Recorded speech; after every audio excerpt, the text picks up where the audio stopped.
Go. Okay, well, good evening, everyone. Thanks for joining me. I'm afraid, for whatever reason, you're not going to be able to see my face. That might be a good thing. I don't know, but we had a slight technical glitch. But you can hear my voice and you can see the slides, and I can see you, which is far better.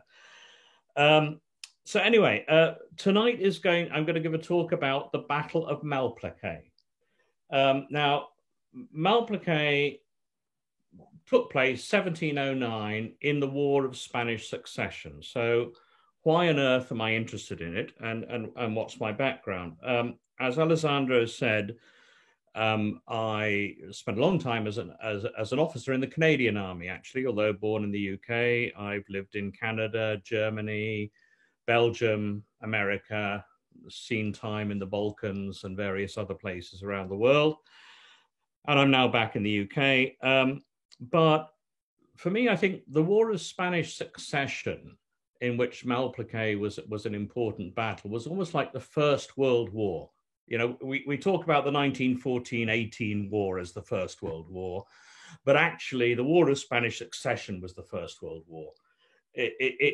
Yes, it was mostly fought in Europe, but it took place from the Dutch East Indies, modern Indonesia, through to India, to the Americas, the Caribbean, and Europe. And the results of it shaped modern Europe.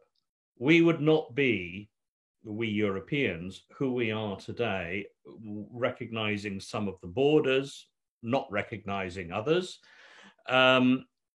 if it was not for what happened there. And Malplaquet, yes, it was a one-off battle. And I've written about it. There's a front cover of my book on it. I'm possibly influenced by the fact I lived in Mons for several years, and Mons in Belgium, near the French border, is about 10 kilometers where the battle was fought. So, you know, that was an interest for me. But also it was quite significant in it changed the course of the war that probably ended up being more in the French interest than it would have been otherwise. And it was a forebearer of modern warfare. When we think of warfare in the late 1600s, early 1700s, we kind of think of men in red and blue coats and lines of infantry and a certain gentlemanly conduct of war. Malplaquet was anything like that. It was more like the First World War. It was an utter slaughter. You had heavy artillery bombardments followed by infantry assaults on fortified positions and 35,000 casualties. And the horror of it shocked the courts of Europe. They'd never seen anything like it, and they wouldn't again until the Napoleonic Wars. And it brought about an end to the war. So that's my interest in it. And to kind of put things in the wider context, you know, I don't want to talk hugely about everything about the War of Spanish Succession because it was, you know, a hugely complex thing. But what was it all about? Well, there's a clue in the name: Spanish Succession. The King of Spain, Carlos, I think he was the fifth Carlos by that name, was about to die. And it was quite clear he was dying in the late 1600s, early 1700s. And he had no heir, no sons and no daughters. And therefore, who would become King of Spain? And there were two possibilities. One possibility was Louis XIV of France's grandson, Philippe. And he had a claim on the throne because Louis had married the sister of the King of Spain. And in Spain, they allowed succession to go through the matrilineal line. So there was a legitimate claim for Louis's heirs. Problem was that also the emperor in Vienna, the emperor of the Holy Roman Empire, also married one of the King of Spain's sisters and proposed that his son, Charles, should also become King of Spain. And the whole thing posed a huge problem for Europe, because if you look at the map, round 1700, and Carlos died in 1700. The sort of violet area is the Holy Roman Empire, which, as a lot of people have said, was neither holy nor Roman nor an empire. Capital was in Vienna, and it was a conglomerate of states ruled by the Habsburg family. Now, Spain, if you look down, not just Spain, but the kind of beige areas there, it wasn't just Spain, but it was also, first of all, the South American empire that Spain had, but also much of Italy was ruled by Spanish monarchs, and they were also from the Habsburg family. Now, if Louis XIV's grandson from France became the King of Spain, that would unite France and Spain eventually, possibly into a single country. If, say, Louis XIV's grandson then became King of France and Spain, it would be a huge, massive superpower. And the other countries in Europe couldn't possibly stand that to happen. On the other hand, if the Holy Roman Emperor's son became King of Spain, it would also be problematic, because it would link the Spanish properties with the Holy Roman Empire. So it created a diplomatic quandary that was almost impossible to break.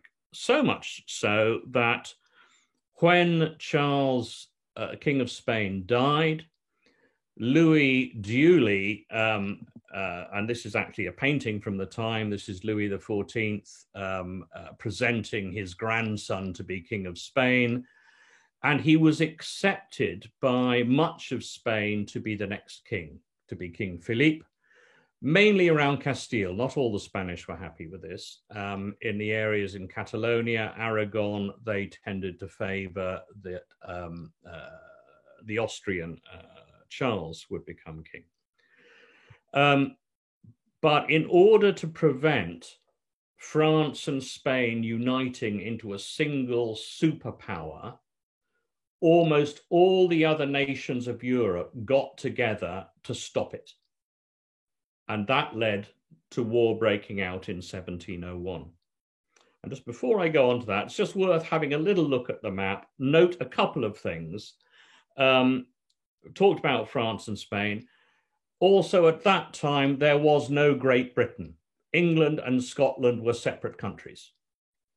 The Spanish had large properties, large areas that they ruled in Italy. And also, interestingly, Denmark and Norway were a single entity at that time.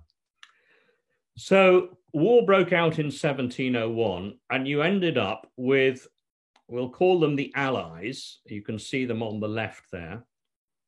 There's a large list of countries. The imperialists being the Holy Roman Empire, which is basically most of Central Europe, most of the German states. Came into being a bit of a Spanish civil war, because many Spanish supported the Allies, others supported the Bourbon cause. The Bourbon, of course, being the French family of Louis XIV. It looks a little one-sided, doesn't it, when you see those countries lined up? But you have to remember, at that time, France was by far the greatest power in Europe. So even though, going back to the map, that sort of violet area of the Holy Roman Empire was larger, it wasn't really an empire. Like I said, not holy, not Roman, not an empire. It was a group of principalities who elected an emperor and sort of worked together, but not always. But France was a unitary state under the autocratic rule of Louis XIV. And I don't know if any of you have seen the television series Versailles, but if you have, personally, I think it's a very good thing. It shows the politics of the court of Louis XIV at this time. But it was much, much more powerful than any other country in Europe. And to just give an example of the size of the armies at that time, 500,000 men in the French army. The next largest was that of the Holy Roman Empire. They had only 100,000. And the British army, at its height later in the war, 75,000, the Dutch probably roughly around the same. And to make that worse, the Imperial Army was also fighting a Hungarian rebellion, and concurrently there was a war between Sweden and Russia that they got ruled into. So yes, far less countries on the Bourbon side, but it was really most of Europe against the French, with the French having a number of other countries going. And so from the French point of view, they were trying to create a Europe, that would be under Louis XIV's sovereignty. And many of the other European countries were wanting to do anything they could to avoid this. To some degree, there was a bit of religion in it. Most of the Allied sides, but not all, tended to be Protestant nations, and on the other side, mostly Catholic, but it was not a religious war. The wars of religion had taken place earlier, and it wasn't really about that. It was about who would wield power in Europe. So just leading on, a really very brief introduction leading up to Malplaquet, and I'll give you time to read this. This is a very, very short timeline from the beginning of the war up until 1709 when the battle took place. I'll just give you a few moments to read it, then I'll highlight a few things.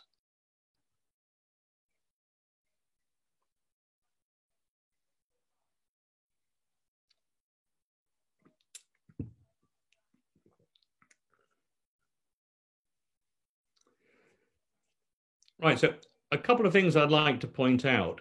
We've talked much about the beginning and how it all happened. And when Carlos died, the French moved immediately into the Spanish Netherlands. Now, I should have mentioned this before. We'll go back to the map. And if you look up at the area, which is more or less what is now Belgium, there's the number 1 I've put in it there. That is the Spanish Netherlands. As I say, it roughly equates to much of what Belgium is. It was areas of the Netherlands that was owned by Spain. And it had become a kind of, the area of conflict, particularly between, you can see it's a buffer area between France and the Dutch. And for much of Louis XIV's reign, he was in conflict with the Dutch. And it was, it became then and remained right through until the Second World War, the kind of the conflict area of Europe, the kind of the fault line.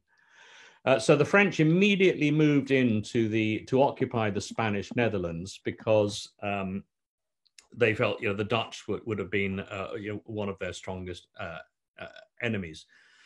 Now, in 1702, Marlborough, the Duke of Marlborough, and I'll talk a bit more about him, was appointed Captain General of the Maritime Powers.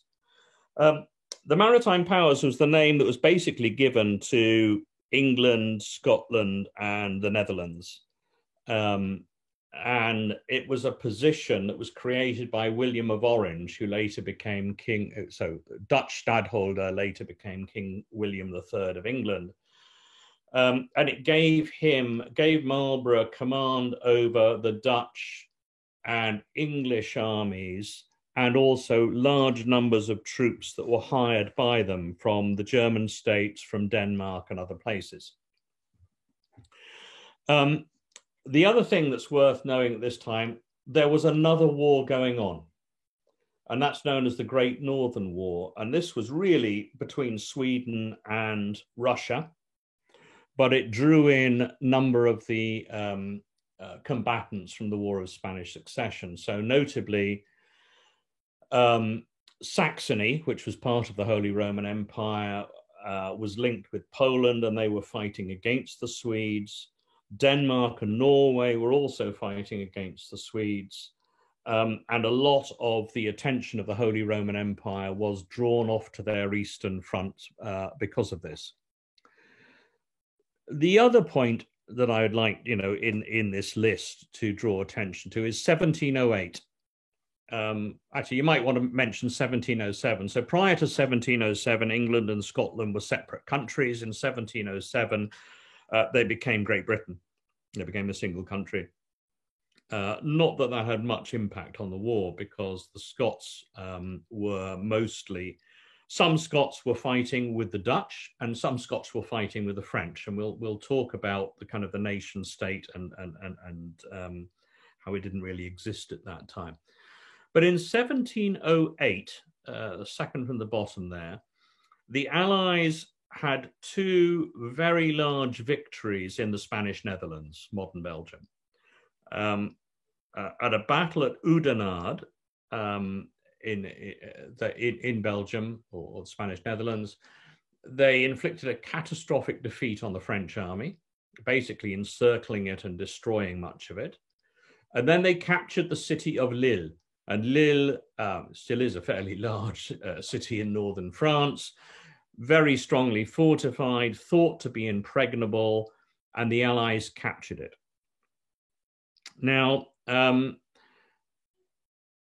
up to that time, sorry, I'll come back.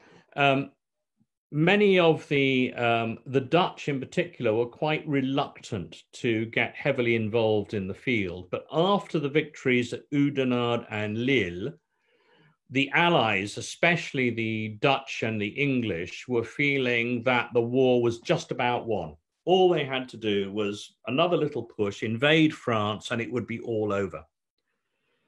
And the French army, and especially the French economy and French society, was in such a terrible state that in 1709, Louis XIV sued for peace. And basically what he did is he offered the Allies everything that they had wanted at the beginning of the war. So all the things that had caused the war, basically he said, listen, I will take away my claim to Spain. We will, Philippe will no longer stand to be the King of Spain, and we'll go back to where we were before. That being the one thing that had caused the war to happen. But the problem was, because of the successes the Allies had in 1708, the Allies were feeling they could have a complete victory over the French and demand much, much more. And various Britain, the Netherlands, Austria-Hungary, the Holy Roman Empire, all threw in more demands that made it impossible. And at the end, they rejected Louis's offer. So the war continued. And the war continued. It was going on in Spain. It had been going on in Spain for a while. It had stopped in Italy, but where the denouement was going to happen would be here in the Spanish Netherlands. And this gives a rough map around the early 1700s of the area we're talking about. So you can see Oudenarde there on the map, which is where the battle was. Lille, although in France, had been captured by the Allies. And at the beginning of 1709, most of the Spanish Netherlands was in Allied hands, and they were feeling that victory was absolutely certain. And the French army was in a terrible state. And I just give you two little quotes here. I'll give you time to read it in a second, that just kind of describes the state of the French army.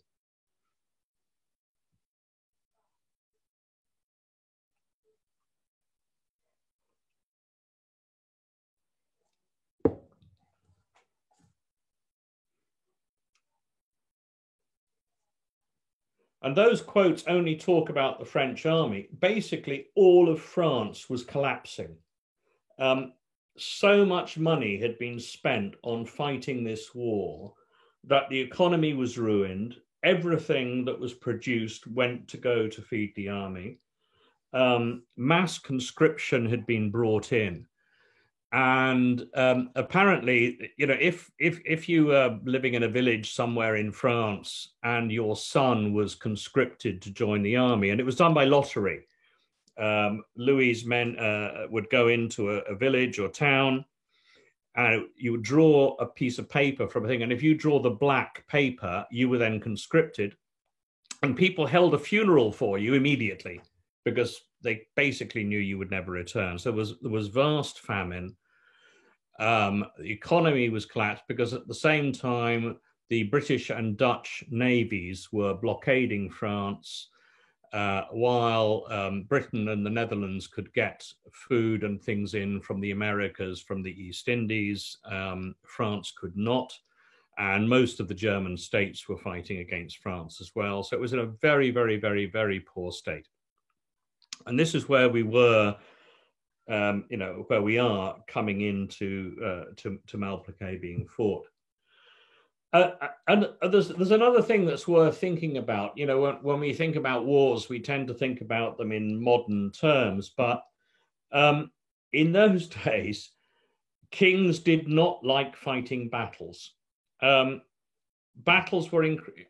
were hugely expensive. I mean, not only were you having to raise them from your own people, like I described about the French conscription, but large numbers of troops were hired from elsewhere. So maybe half of the Dutch and English armies were provided by the German states and Denmark. So you had Denmark, Prussia, Hanover, Hesse, and others provided troops, but they were paid for out of the national coffers of the countries that paid for them.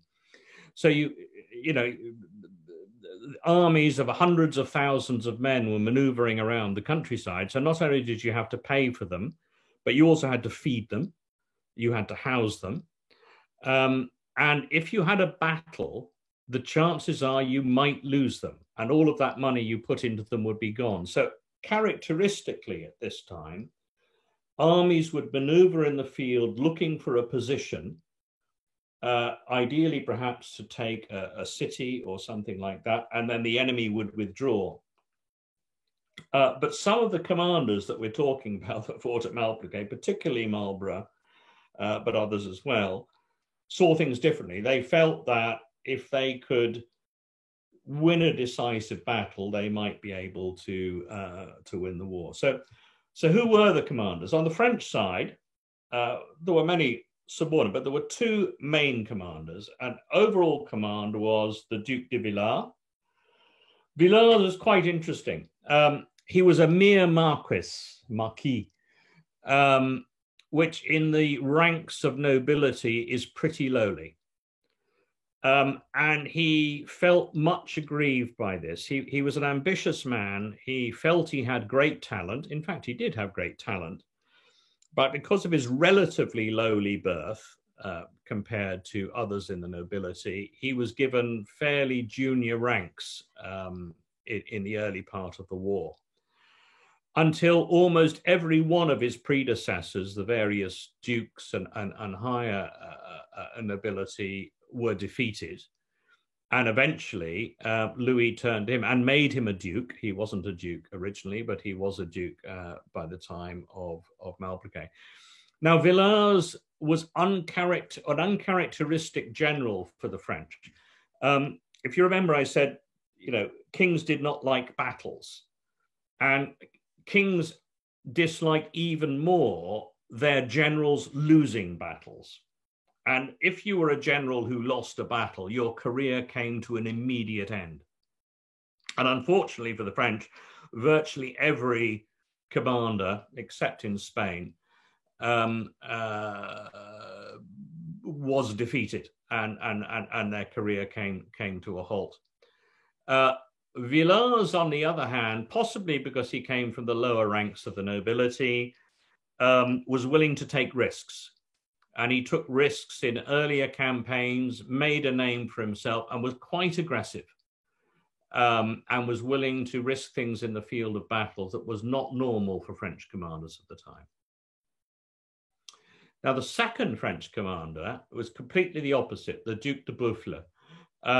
He was, when the war broke out, the single most senior French aristocrat leading the French army, Marshal of France from the beginning, So the complete opposite of Villars. You know, he was old aristocracy, held his position due to rank, and had a number of failings. But in 1708, he defended Lille, and although the Allies took Lille, he conducted a very gallant defense and was recognized for that. But then he retired. He said, I've had enough. He was quite an old man. He was well into his 60s. And he said, I've had enough of this. I don't want to do it anymore. Villars was then made commander in Flanders. But when it became clear that a battle was coming, Boufflers volunteered to rejoin and also volunteered to take a subordinate command under Villars, which is a very strange thing for the French nobility of that time, a quite honorable thing to do, but not what would normally be expected. So they were the two main French commanders, and we'll come back to what they did a bit later on. Now, on the Allied side, we've got in command overall John Churchill, the Duke of Marlborough. He was indeed an ancestor of Winston Churchill. Marlborough got his dukedom and a palace known as Blenheim Palace just outside Oxford after a great victory at Blenheim in Bavaria in 1704. And Winston Churchill was born at Blenheim Palace. So he's a direct ancestor of the Duke of Marlborough.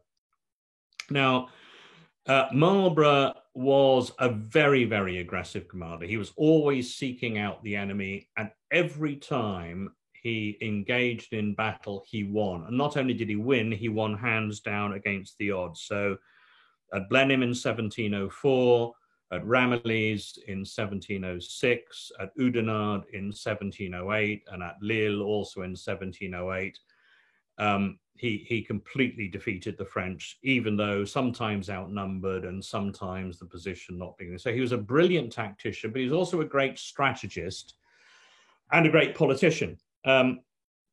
He was able.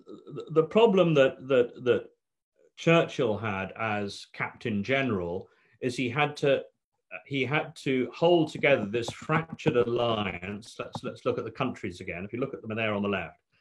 All of these different countries, and when I say most German states, there's quite a few of them. So you had Hanover, you had Hesse-Kassel, you had there was another Hesse, you had Prussia, you had Brandenburg, which was part of Prussia as well, and you had the Danes, and all of these all had different aims, and he had to keep them in balance, and he had to make sure he had to sort of manage the politics of the field. And he also had very fraught relations with the Dutch. So if you remember, I said kings don't like battles. Well, the Dutch were a republic at the time, so they didn't have kings, but they didn't like battles either. And the Dutch States General, which ran the United Provinces, had envoys attached to Marlborough's staff to make sure the Dutch were never asked to do anything that might cause too many Dutch lives to be lost. So he had to manage a very, very difficult balance between the different countries fighting in his armies. But he also had to manage some very difficult politics at home. And for that, we must mention his wife, Sarah Churchill. Sarah Churchill was the favorite lady in waiting to Queen Anne, Anne being Queen of England at the time. And I don't know if you've seen a recent film in 2018, The Favourite. It's quite a good film. It's very historically accurate, with a little bit of a hint to a potential court-rumoured lesbian affair between Sarah and Queen Anne. But nonetheless, it's pretty historical. And what Sarah Churchill did is she managed the politics at home in England for him. She got him his appointment in the first place, and she made sure that when he needed resources, he got it, and so on. Another thing worth mentioning, and I think I said I would come back to the idea of the nation state. At this time, early 1700s, the nation state does not exist. So we think today of countries, we've got Italy, we've got Germany, we've got Britain, we've got France, and if we're just talking about European countries. And, you know, I am a Frenchman, I'm an Italian. But no, in those days, areas of Europe were under the control of different kings and princes. And you followed a certain king or a certain prince rather than having allegiance to a piece of land, if you like. And the land that the kings and princes would own would shift. You know, if they married somebody, they might get a new bit. If, you know, if there was a war, they might lose a bit. So your allegiance was very much to the person.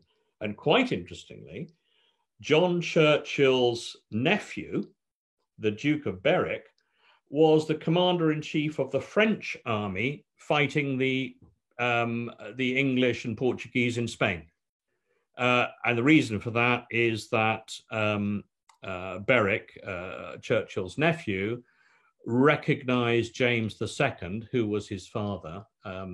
Berwick was an illegitimate son of James II, as the true king of England, and he had been supplanted in the revolution. So the allegiance was to the sovereign, not to the land, if you like. And so you had English fighting for the French, you had French fighting on the English side, you had Austrians on both sides and various Germans. And that brings us to the second commander, Eugene, Prince of Savoy. And he was probably the best French general that Louis XIV never had. Eugene was born at the Palace of Versailles, and his mother was involved in the grand poisoning scandals that happened in the later part of the 1600s. And as a result, his family was out of favor.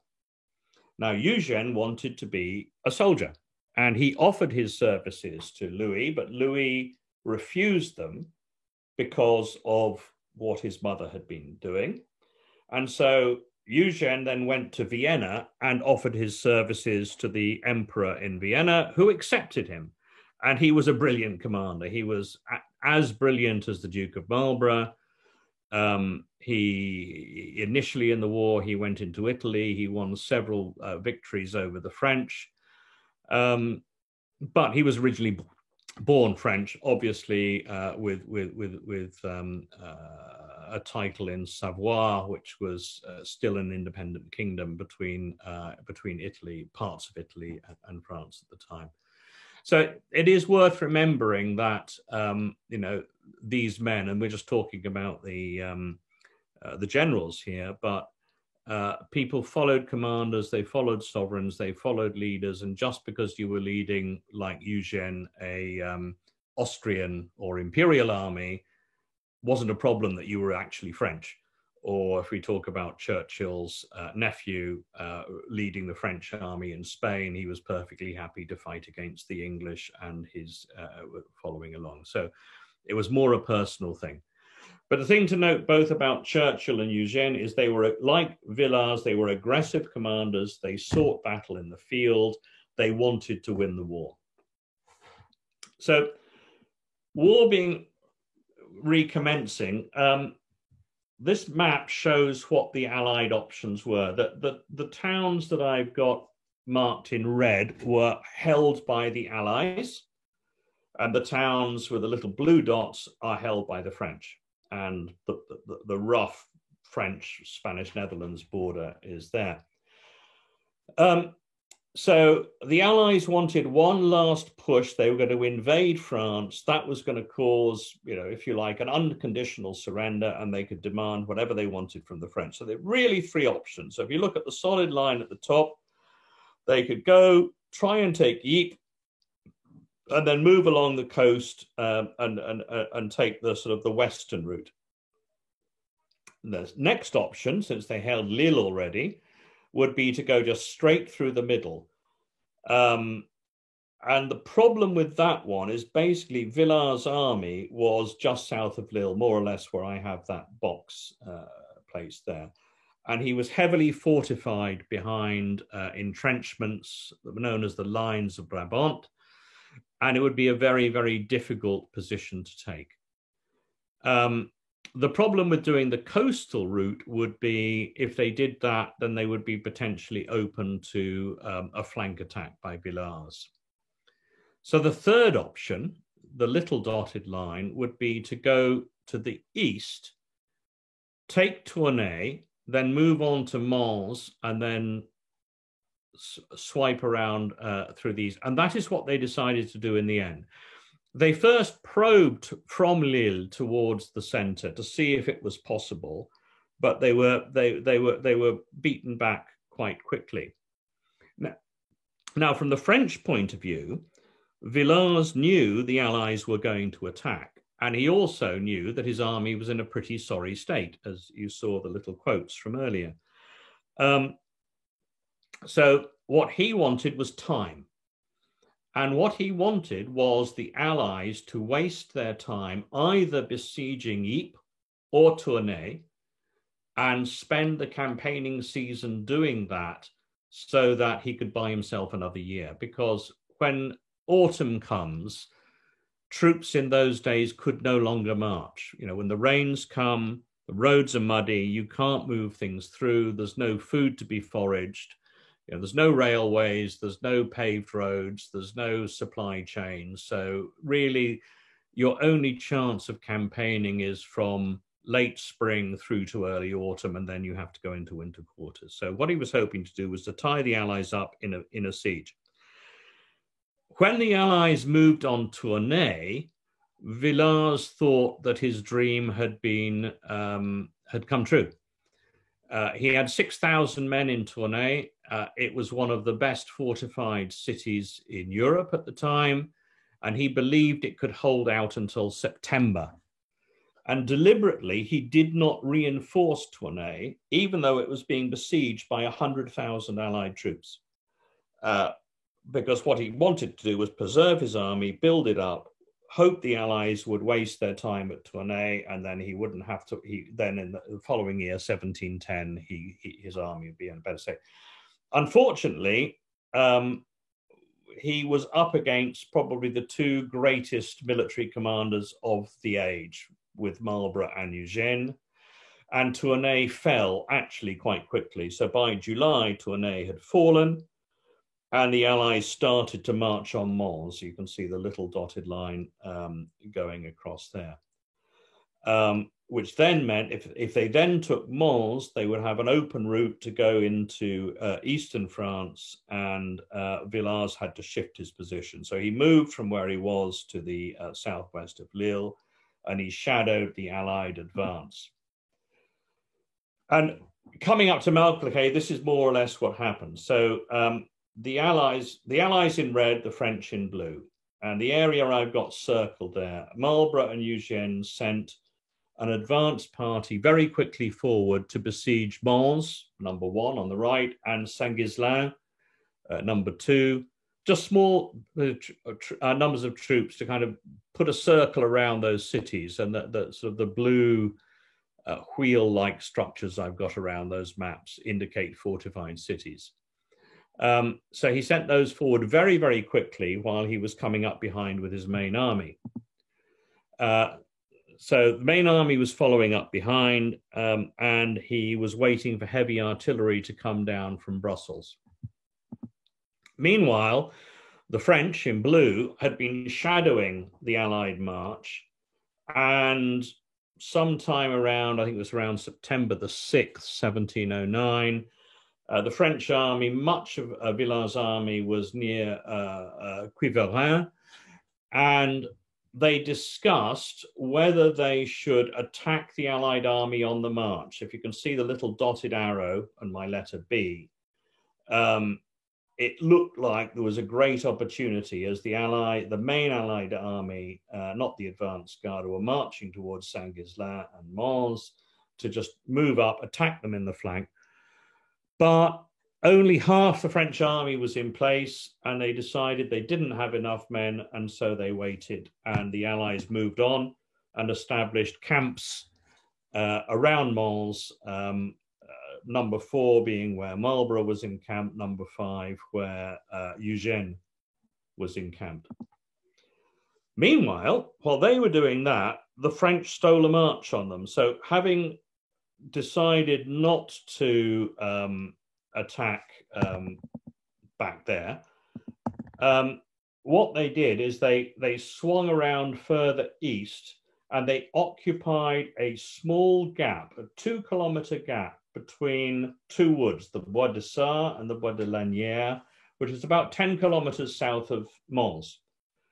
And in that place, they started building entrenchments, and they were so close to Mons that they would be threatening the Allied siege, and therefore the Allies could not ignore them. But it was a hugely strong position, being flanked by two woods, and be very difficult to get around. They also sent a large detachment of cavalry off towards Maubeuge, just in case the Allies decided they would try to outflank them that way. So the Allies then, around the 10th of September, they were surprised by this French move. They hadn't expected it.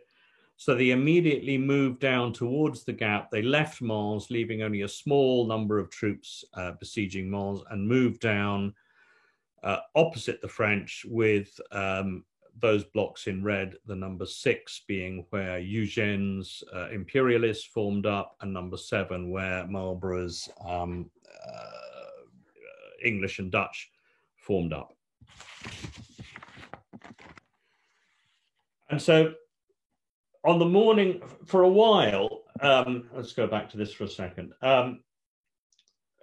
The armies were in place of each other probably by around the evening of the 9th of September in 1709.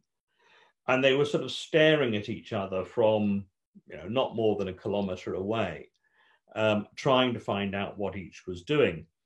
And there was discussion in the Allied camp whether they should attack on the 7th, but they waited because they were waiting for artillery to come up from Brussels, which would help them. And in that time, what the French did is they were able to dig quite detailed entrenchments in front of their position. And it's an interesting thing that happened on the evening of the 10th of September. Various troops, including officers, left their positions, and they just started fraternizing and chatting with each other. So they went out, and because they all had friends in each other's armies, and there were Scots in English in the French army, there were Scots in the Dutch army, there were English obviously in the English army, and so on. And so there was a bit of fraternization until the various generals came in and put an end to it. So this is the situation where the troops were deployed in the morning of the 10th of September. You can see the two big woods, the French in blue and the Allies in red. And what the French had done, if you see those black lines, is they had dug trenches, as I talked before, and the little triangles, redans, sort of little quite heavily based emplacements in front of the French infantry in the middle of the woods, which would have gaps to allow the cavalry to come through. Now, the first thing that happened, the battle began at about 7 o'clock in the morning. And the area I've got circled there was a Prussian column, 21 battalions of Prussians and English, and they advanced directly south as if they were going to attack the main French lines. And then, instead of going straight forward, they immediately turned right to attack into the woods. And it was almost a crazy thing to do. So they were advancing forward, they were being attacked by French artillery, then they turned to attack into the woods. And what I'd like to do, if I might, is just read something from accounts at the time. So the first is from a German officer who was serving in the French army, who was observing this happening, and it was De la Colonie from Cologne, and this is what he wrote as he watched it happening. And actually, I've got a painting from one of my books which actually shows the English part of the detachment attacking. So this is what de la Coligny says. I could not help noticing the officer in command, who, although he seemed elderly, was nevertheless so active that in giving his orders there was no cessation of action anywhere. The cannon shot continued to pour forth without a break, plunged into the enemy infantry, and carried off whole ranks at a time. But a gap was no sooner created than it was immediately filled again, and they even continued their advance upon us without giving us any idea of the actual point determined on for their attack. At last, the column threw itself precipitately into the wood on our left, making an assault on that portion which had been breached. So that was a French observer watching this happening with amazement as they kind of turned to the flank and their ranks were being torn open by cannon fire. The next quote is actually from a British sergeant who was there at the time, who took part in this attack and who wrote afterwards. And what he said, the enemy had the advantage of the wood, which would have rendered them capable of destroying the greater part of us, had they not been intimidated by artillery fire. And as an aside, the Allies launched a large artillery bombardment on the woods beforehand. When we came near the wood, we ran into it as bold as lions, but we were obstructed from being so expeditious as we should by reason of their artful interventions, by cutting down trees and laying them across, and by tying the boughs together in all places. This they thought would frustrate us and put us into disorder. In truth, there were but very few places in that station which we could draw our men up in any form at all. Where we did, it was in this manner, sometimes 10 deep. We were obstructed and obliged to halt, then 15 deep or more. And in this confused manner, we went through the woods, but yet in high spirits. It's kind of hard to imagine this. You know, you had 21 battalions, maybe a battalion was roughly 600 men, so quite a few thousand men charging in on these woods, and the woods were protected by, as Sergeant Miller, the one in the second quote said, by tangled boughs. They were called abattis, was what we call sort of sometimes chained and tied together with spikes and things, and into the woods and taking cannon fire on the flank. So many men died, and it took them a while to get through, but they did eventually start to get through. And as Lotham was coming in on that flank of the woods, Schulenberg, an imperial officer with about 40 battalions of Austrians, Danes, Hessians, Saxons, came down in from the north. And he also describes what he encountered there. So again, a quote which was written only a few days after the battle. The terrain in the woods was so restrictive that in order to win it, we were forced to send out skirmishers in front of the battalions. As these skirmishers approached the entrenchments, the enemy fired a volley, then retreated behind another entrenchment, also covered by abattis of more than 80 paces wide. It was behind this entrenchment that the enemy put up their greatest resistance, with the sort of effective fire one would expect from the best infantry in the world.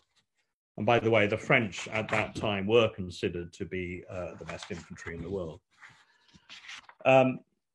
It took at least a quarter of an hour to pass the abattis, abattis again being a tanglement of fallen logs and so on. And it was impossible to do so in good order. As it was impossible for us to regain order, the enemy had the opportunity to adjust their fire, causing a great many casualties. We had to jump over the branches and trees as best we could, but eventually our regiments passed this abattis and gained the parapet with their bayonets and the butts of their muskets. When we gained the parapet, the enemy abandoned their positions and retreated towards their camp. So it took several hours, and you had this massive English, Prussian, Austrian, Saxon, Danish attack onto this corner of the woods, and those woods are still there, and the actual outline is more or less the same today. You had 80 battalions, so 80 times 600, so you're talking more than 50,000 men charging into a tiny little corner woods, which was held by 20 battalions, so less than a quarter of their strength. But nonetheless, it took them a couple of hours to clear the woods, but eventually they managed to do it. Meanwhile, on the other flank is where the Dutch were, and the Dutch were led by the Prince of Orange, who was only 22 years old at the time, and he was anxious to make a name for himself. And he wanted to win the battle. So he led in person from the front 30 Dutch battalions up against the French on the flank there where I've got it circled. What he didn't know was that facing him, he had 30 battalions. The French had 60 battalions. And not only that, the area that I've got circled in blue, that little triangle, was a hidden battery of 20 guns, and the black lines being entrenchments. So this battery of guns was hidden down a kind of an enfilade that the Dutch would not be able to see, and they did get there. The French guns opened fire with devastating effect. And in fact, today there is even, at the point where those guns were sighted, there's a monument on the battlefield.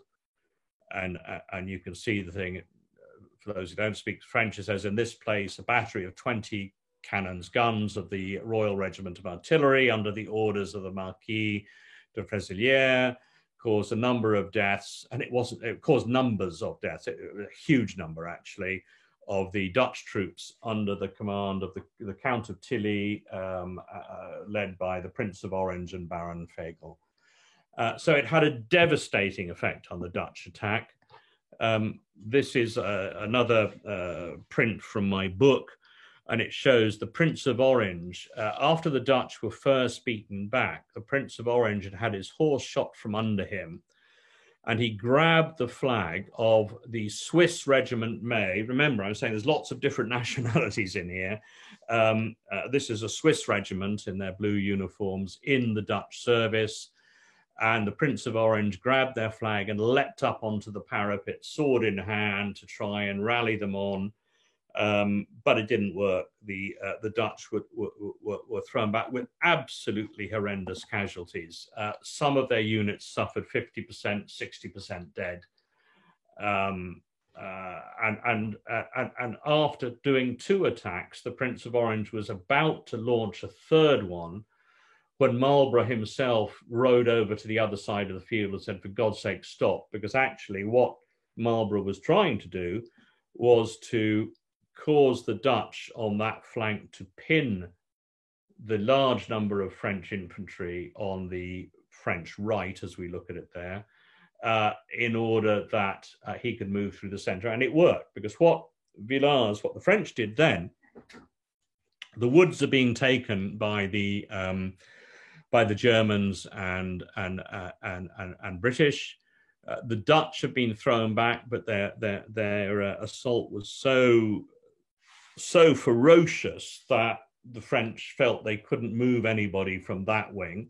So what Villars did, he started stripping out his center.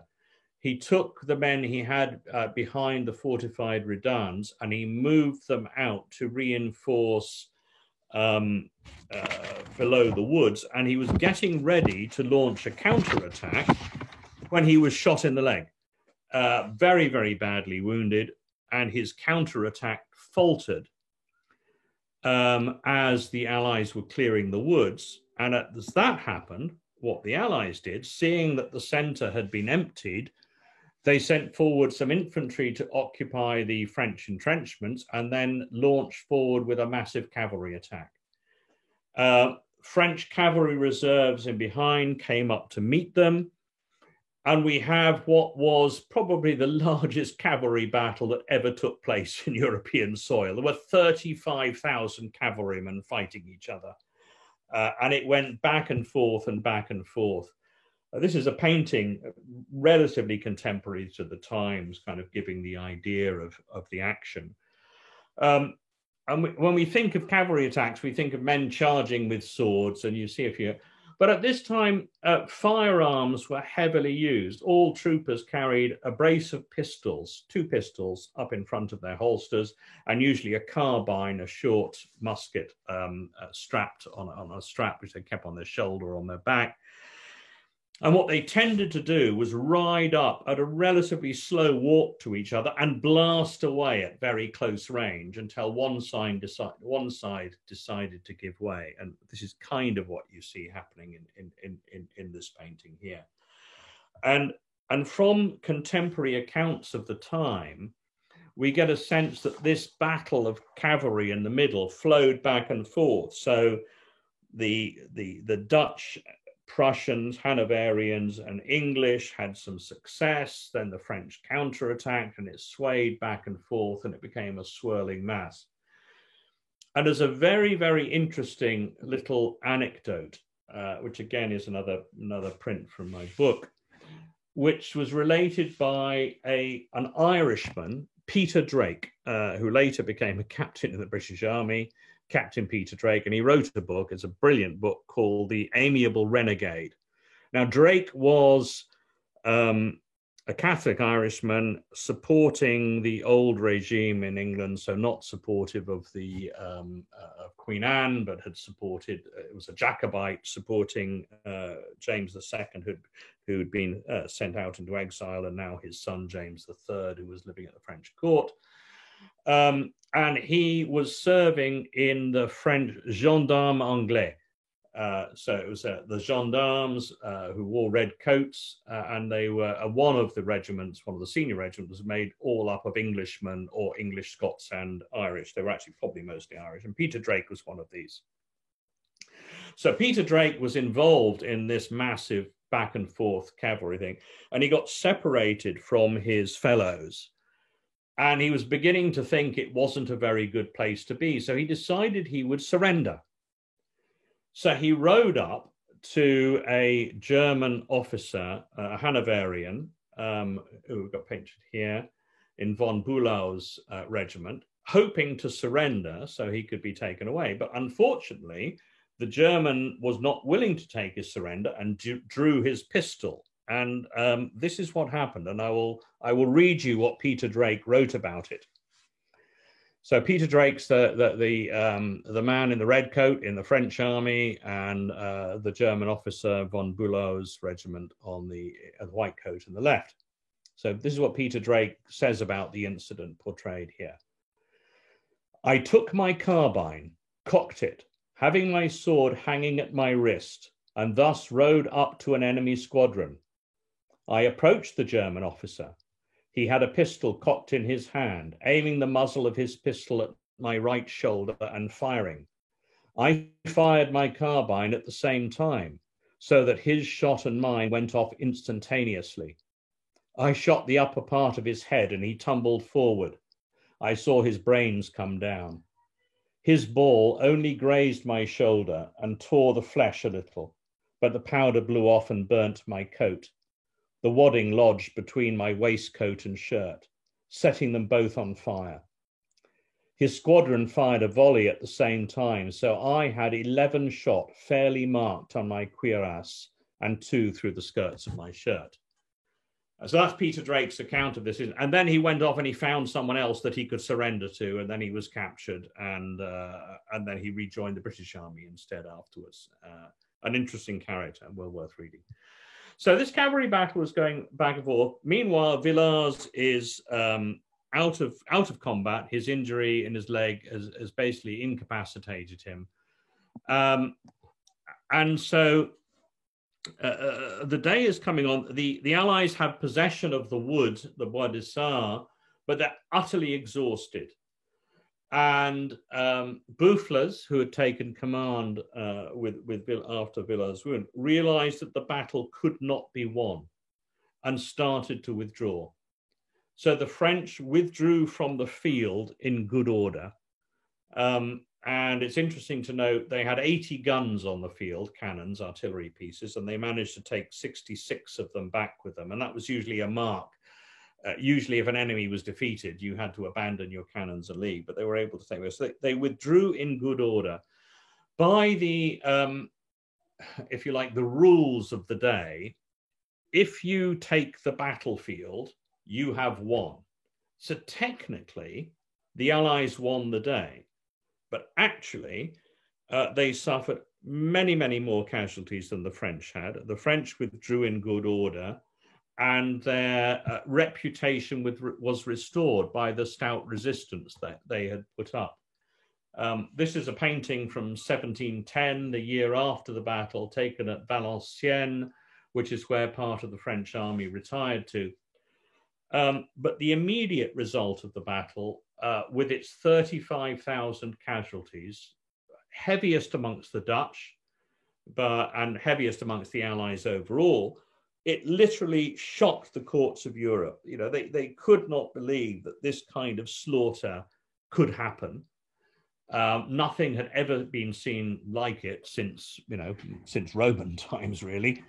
Certainly not in the last few centuries, and would not be seen again until the Napoleonic Wars.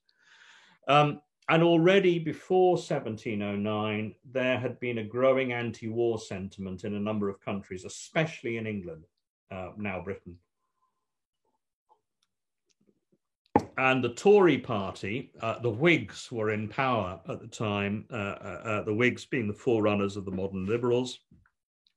The Whigs being in power, they were supporting Marlborough, they were supporting the war. The Tories campaigned energetically against the war and said that it must be ended at all costs. Shortly after Malplaquet, the Tories won an election. Marlborough was recalled in disgrace, and charges were put up against him for embezzling funds.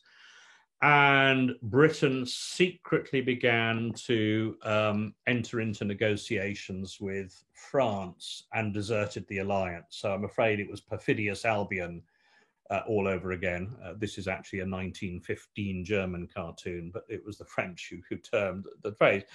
So Britain basically felt, we don't want this anymore, and we're out. So they left the alliance, leaving the Dutch and the Holy Roman Empire on their own. The French armies was restored. They had time to re-provision. With Britain out of the war, there was less of a problem with the naval blockade.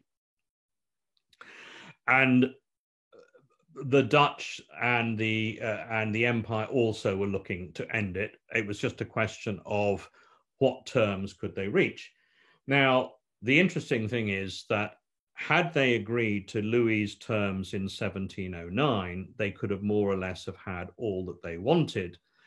But by the time the two peace treaties came on, the Treaty of Utrecht in 1713 and Rastatt in Utrecht ended hostilities formally between Britain, the Netherlands, and France, and Rastatt between the Empire and France. This is the map of Europe. This is what came from it. And actually, the Allies agreed that France's candidate, that Philippe, would indeed become King of Spain. So there was a Bourbon King of Spain, but they got a formal agreement that he would not inherit the crown of France. So although he was Louis's grandson, after Louis died, he would not become King of France and Spain. So that was kind of written into the agreement.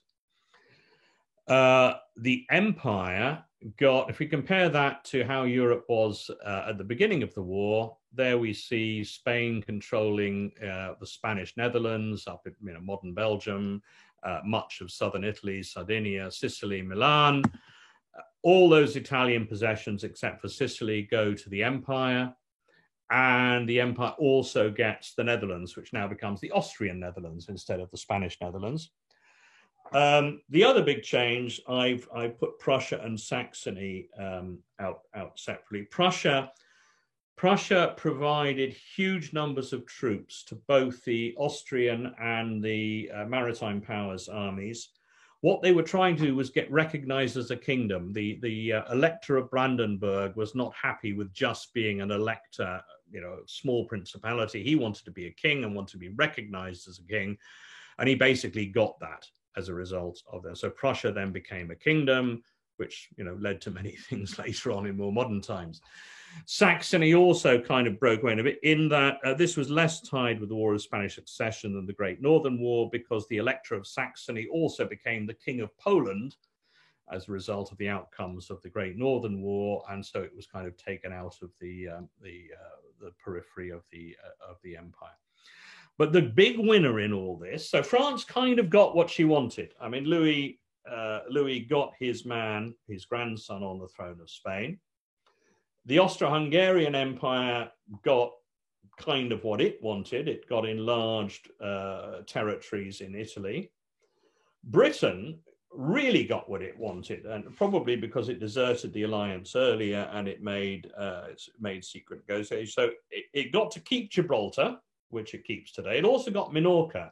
And as a Brit, I wish we'd kept Minorca instead of Gibraltar, because it'd be a far nicer place to go to, perhaps.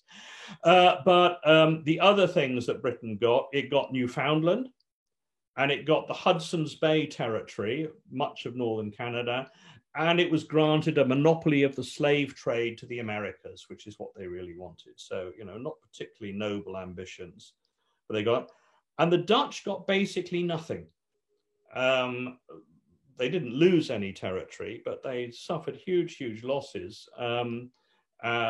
They basically kept their independence and freedom, but so much blood and treasure had been spent that the great era of Dutch power, you know, the late 1600s, you know, the Netherlands was a European superpower, by far the most prosperous country in Europe, or countries. They were certain provinces. It had exhausted them, and they didn't get very much out of the peace treaties. Incidentally, one of the side things with the end is the fighting in Spain continued. Catalonia continued for a while to support the Austrian claimant to the Spanish throne, but the Austrians actually withdrew their claimant because the Emperor of Austria died, and Charles, who was supposed to become King of Spain, then became became Emperor of the Holy Roman Empire. So that's how it ended. And Malplaquet, really, it wasn't the last battle. Malplaquet was in 1709. The war didn't really end properly until 1712, 1713, and formally not until 1714. But it was the beginning of the end, and it changed the course.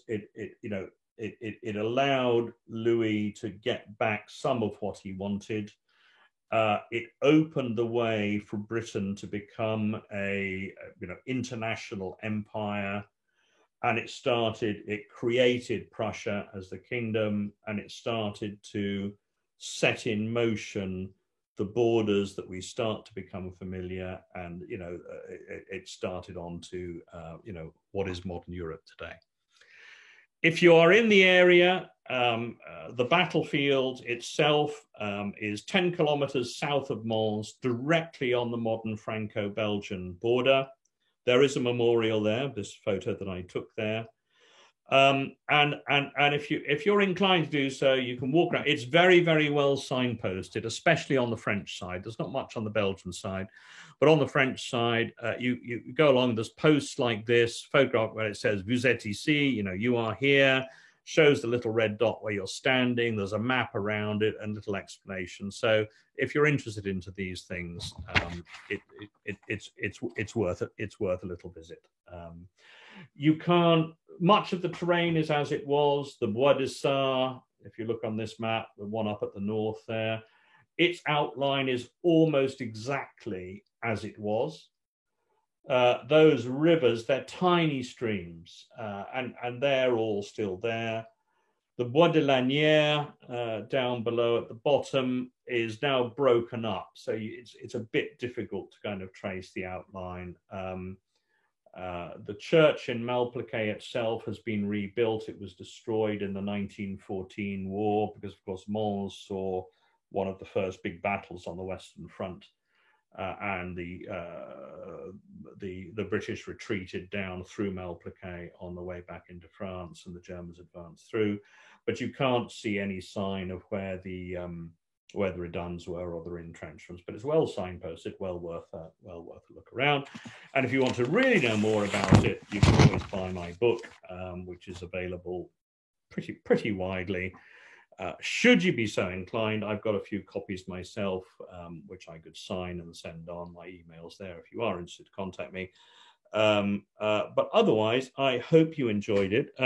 Felt a bit strange not seeing my own picture. We didn't have any interaction or any questions through it, but